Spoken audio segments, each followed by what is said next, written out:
Après avoir parlé des enjeux du trade marketing en novembre dernier et avoir passé en revue les enjeux donc, digitaux et technologiques du digital ce matin, et avant de s'intéresser à la RSE le 16 mai prochain, je vous propose qu'on conclue ces rencontres, comme le veut la tradition, en écoutant un témoin privilégié de l'ensemble des mutations du secteur, finalement. Merci de bien vouloir accueillir sur scène Anne Besson, Managing Director de Dyson en France.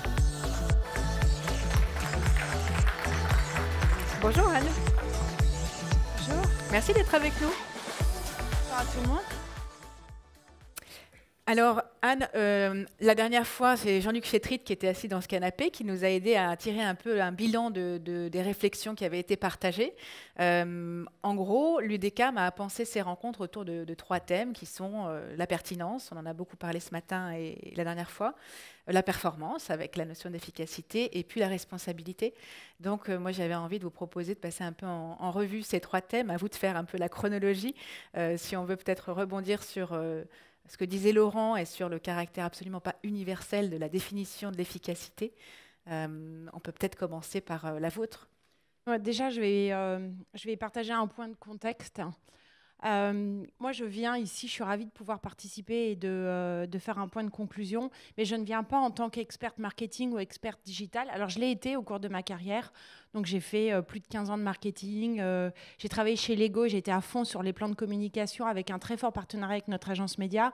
Aujourd'hui, je suis directrice générale de Dyson. Et je voulais partager un point plus global sur comment j'approche aussi la construction de la marque avec des enjeux business et des enjeux de rentabilité et de croissance. Donc ça, c'est le point de vue que je peux apporter. Donc la première chose. La deuxième chose, c'est que... en fait, j'ai démarré chez Dyson en fin septembre. Ça fait que quelques mois. Alors, c'est super. Je ne sais pas si vous connaissez bien Dyson. Je pense vous devez connaître Dyson. C'est une très belle marque qui a été construite autour de l'aspirateur au départ. Donc, j'ai eu la chance la semaine dernière de rencontrer le fondateur, James Dyson, qui a partagé toute son histoire. Donc, c'est une marque qui a été construite autour de l'aspirateur au départ et qui s'est finalement développée dans d'autres catégories. Plus récemment, la beauté, ce qu'on appelle environmental, c'est les produits de purification et de rafraîchissement, enfin, de purification de l'air. Et puis, prochainement, la musique. Alors, pourquoi je vous dis ça? Parce que le fait de construire une marque... Ouais.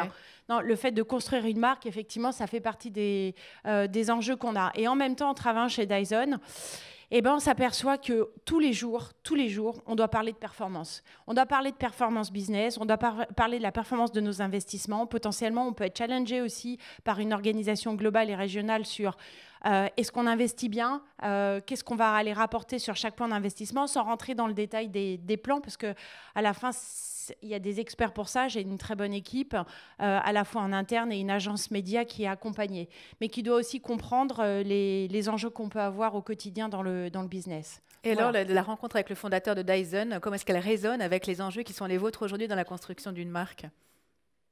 Alors justement, il y a à la fois qu'est-ce qu'on veut créer, comment on peut communiquer l'histoire d'une marque et là où elle va et comment on peut accompagner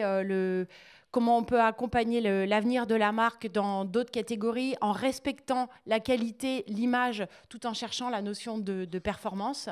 Donc là, on est... je dirais, on est très challengé sur à la fois des messages de contenu et en même temps des messages qui sont plus, on va dire, qui vont rechercher une performance à court terme. Voilà. Et qui peuvent davantage déclencher l'achat. Et après, je pense, vous avez parlé de RSE. Ouais. Alors là, j'étais énormément surprise parce qu'en fait, c'est un gros sujet et on sait particulièrement en France, les Français sont plus attachés à tout ce qui est responsabilité sociétale et environnementale. Quel est l'engagement que peuvent avoir les sociétés, les marques, beaucoup, le rôle est donné beaucoup aux marques. Sur ce qu'on peut faire comme effort autour de l'environnement, beaucoup plus que dans n'importe quel autre pays, y compris le Mexique. Donc j'étais assez surprise, j'ai vu cette étude-là. Et en même temps, je trouve que c'est pas assez une conversation. Donc en interne, effectivement, lors de la conférence avec James Dyson, lui-même a parlé de tout ce qu'il pouvait faire d'un point de vue sociétal et environnemental. On n'en parle pas beaucoup en interne. On a peu d'occasions, donc c'était très riche de pouvoir l'entendre parler. On a peu d'occasions de pouvoir justement construire autour de ces dimensions même si on a tous la volonté d'apporter au quotidien. Et je dirais au niveau des agences aussi, c'est pas assez une conversation. Mais qu'est-ce que vous mettez derrière le mot responsable au final? Est-ce que c'est justement le fait d'être peut-être un peu moins partout, un peu moins invasif? Est-ce que c'est à l'inverse d'être plutôt dans le fond des messages, à défendre des messages à impact social? Qu'est-ce que vous mettez derrière le mot responsable? Ouais, c'est intéressant, déjà c'est à définir parce que chaque agence, chaque marque peut avoir un rôle.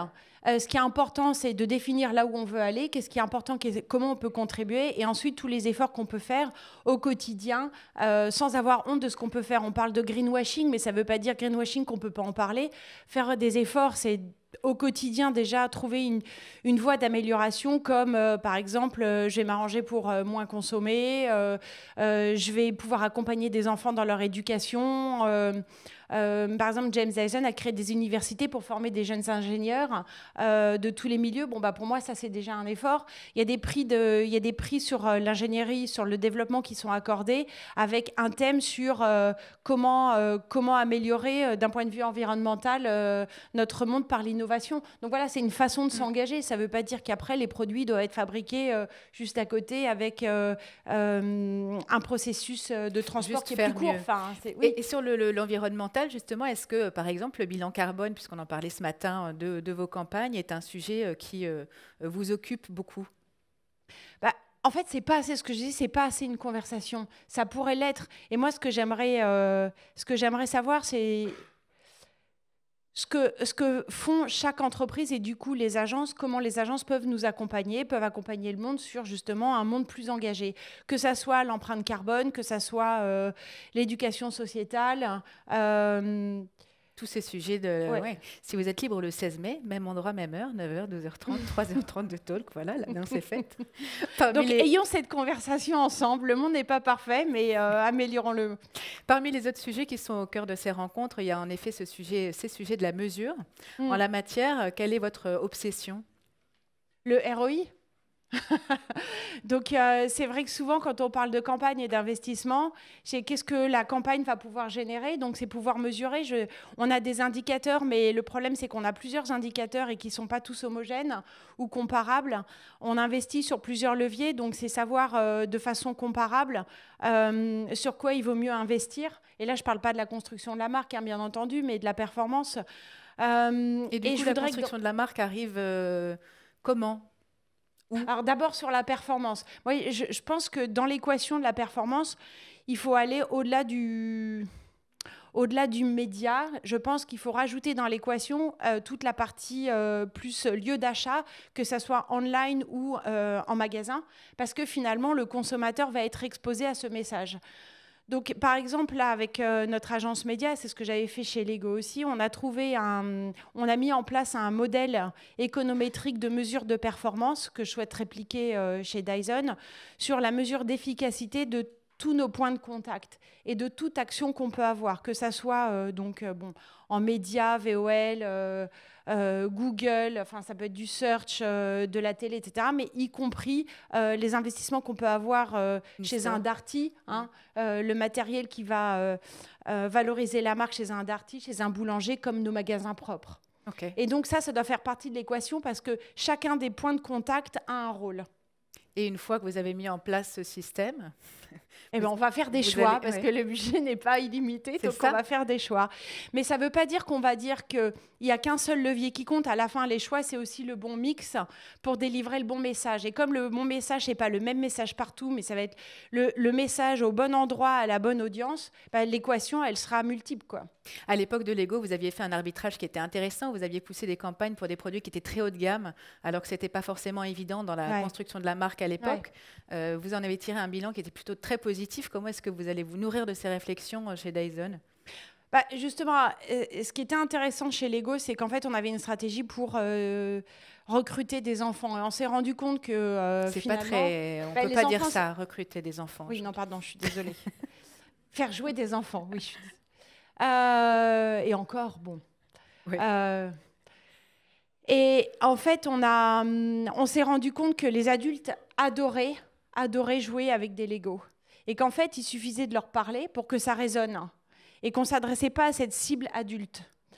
Alors, s'adresser à la cible adulte, c'est aussi trouver des messages différents qui résonnent davantage aux adultes. Et puis aussi trouver le bon lieu pour leur parler. Et c'est ce qu'on a mis en place. Et finalement, on s'est rendu compte que c'était très bien pour la construction de la marque parce que les parents sont fiers de jouer et ils veulent jouer, mais ils veulent aussi partager leur expérience avec les enfants et jouer en famille. Donc ça, c'était très positif. Et après, en termes de, effectivement, construction de business, c'était aussi très intéressant parce qu'on développait un segment qui était jusqu'à présent moins... alors, je fais attention à mes mots, hein, du coup. Moins travaillé, on va dire. Ok. Sur Dyson, c'est la même chose. On a tendance à se dire, bon, c'est vrai que il faut développer il faut aller travailler le segment de l'aspirateur. Sur la beauté, on est sur le produit, notre produit phare, c'est l'Air Wrap qui va résonner sur toutes les jeunes femmes qui ont des beaux cheveux, qui ont envie de se coiffer à la maison facilement en 5 minutes. Voilà. Mais finalement, on va peut-être découvrir que par ce modèle, on a d'autres produits qui résonnent de façon complémentaire et qui vont permettre à la fois de construire la marque et construire une performance plus large de notre business, quoi, en fait, c'est ça. On est déjà à la fin du temps qui nous était proposé. Pour conclure, votre feuille de route, puisque vous le disiez, c'est une prise de poste à la direction générale de Dyson. Elle se résume comment ? La question est intéressante. Moi, ce que j'aimerais, c'est que tous les foyers puissent être équipés d'un Dyson, parce que Dyson facilite la vie, et qu'on le fasse en collaboration ensemble. Et pour la façon, on observera du coup au cours des prochains mois. Merci beaucoup d'avoir été avec nous ce matin et d'avoir conclu cette matinée.